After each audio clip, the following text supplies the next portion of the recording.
Today we're going to be starting a new series of vocabulary terms, specifically dealing with words that will appear on tests that you take throughout your life. These are terms that could appear on anything from a middle grades level test all the way through high school, college, and beyond. These are words where you need to know what they mean in order to actually understand the questions you're being asked on tests. Mastering these words will help people at all levels of testing wherever they're at school, so let's go ahead and begin. We've got 10 terms we're going to look at in this list, starting with the word suggest. Number 2 is define. Number 3 is describe. 4, relevant. 5, context. 6, predict. 7, compare. 8, perspective. 9, option. 10, information. Let's start with word number 1, suggest. To suggest something is to imply it as a possibility or to hint that something could happen. When you see the word suggest on a standardized test, it usually means to imply or to indirectly say something.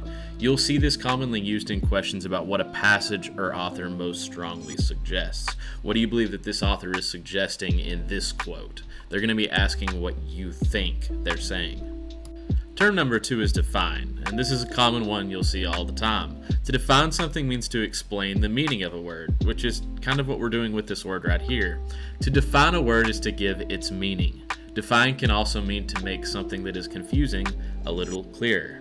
Can you define this word for me, or can you explain what this word means? You're asking somebody to explain or to go deeper into the meaning of a word, a sentence, a phrase, etc.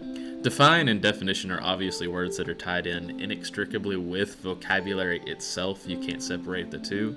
So when I give you a term or a word, I'm usually defining it or asking you to define it. Similar, but just a little bit different, is the word describe. To describe is to give a statement representing something. When you describe something, you're using language to create a representation in the mind for your reader. You could describe an apple as round or red. You could describe a character's emotional state as amused or angry.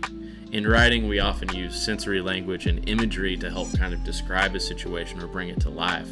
To describe is to try to help your reader understand something a little bit more deeply. Term number 4 is relevant.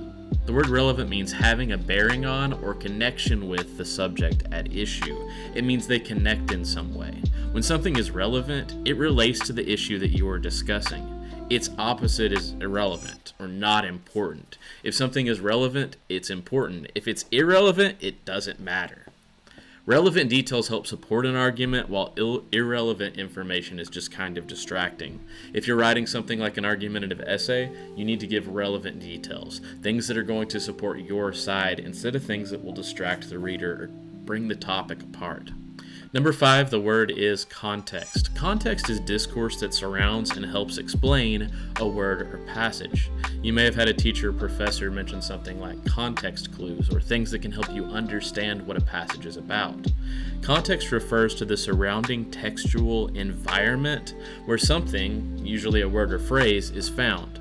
You can use context to figure out what a word means in a particular sentence or passage. You can also use context clues to make judgments about a character or event in a work of literature. You may be able to use context clues to determine that this character is a villain because they're standing in the background of a scene, planning and snickering to themselves and just generally looking evil. The context is very obvious in that case that this is a villain. Probably much more relevant to the discussion is context clues around words. You may get a string of words and only understand a few of them, but because you understand those few words, you can understand the gist or the basics of what is being asked of you. That's why vocabulary is important, because it's powerful enough to help you understand words you've never seen before, thanks to things like context. A word you're also probably familiar with is predict. To predict is to make a guess about what will happen in the future. Psychics claim to predict the future, which means they say they can tell you what is going to happen in advance before it actually happens. Predict is important as a vocabulary term because it appears so frequently in discussion questions. You may be asked to predict what will happen later on in a novel based on what's happened so far in it. You may be asked to predict what an author's argument might be or what themes they're trying to display.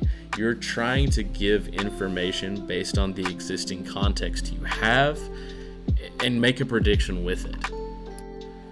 Word number 7, compare, is probably one of the easier words on this list, and it's because it's something that we do constantly as human beings.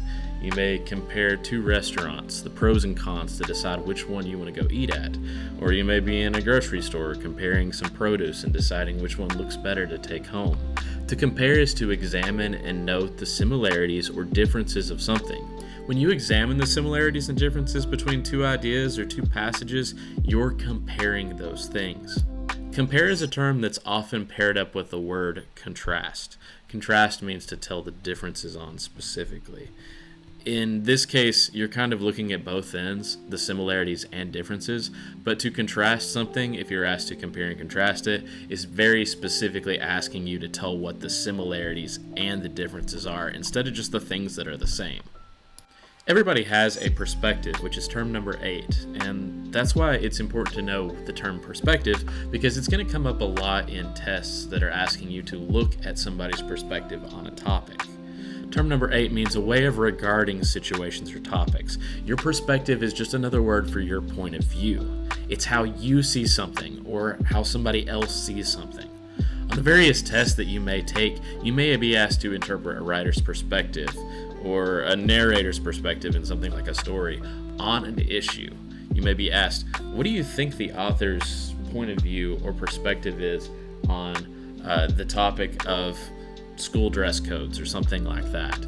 You're going to look at the passage, maybe pull out specific quotes, and explain what you think the author believes or what their viewpoint is. Term number 9 is option. An option is one of a number of things from which only one can be chosen. When you have to choose between several things, we say that you have a bunch of options. On your tests, option is a word that will likely show up in the test directions. On multiple choice and drop-down questions, for example, you'll be asked to select an answer from several options. You're given an array of possible choices. Which one are you going to pick? Which option do you think will be correct? In everyday life, we like to have options. What do you want to eat for breakfast? If you're having oatmeal every day, you may be a little bit tired of not having very many options. But on a test, having a whole lot of options can make things a little bit difficult. If you have to choose from a wide variety of different possible answers, the options can sometimes be overwhelming. And that's why it's good to develop strategies to help you narrow down your options, narrow down the choices that you have until you can come to that correct answer. Term number 10 is information. Information is a collection of facts from which conclusions may be drawn. Information refers to the facts and data we have on a topic. Information is not limited to words or descriptions, but can also be taken from statistics, graphs, and charts. Information ties into a whole lot of words that could appear on a test. For example, you may have a lot of information at hand and be asked to develop your perspective or your point of view based on the information you're given about a topic. We'll keep looking at more words that have to do specifically with testing in later videos. Thanks for watching.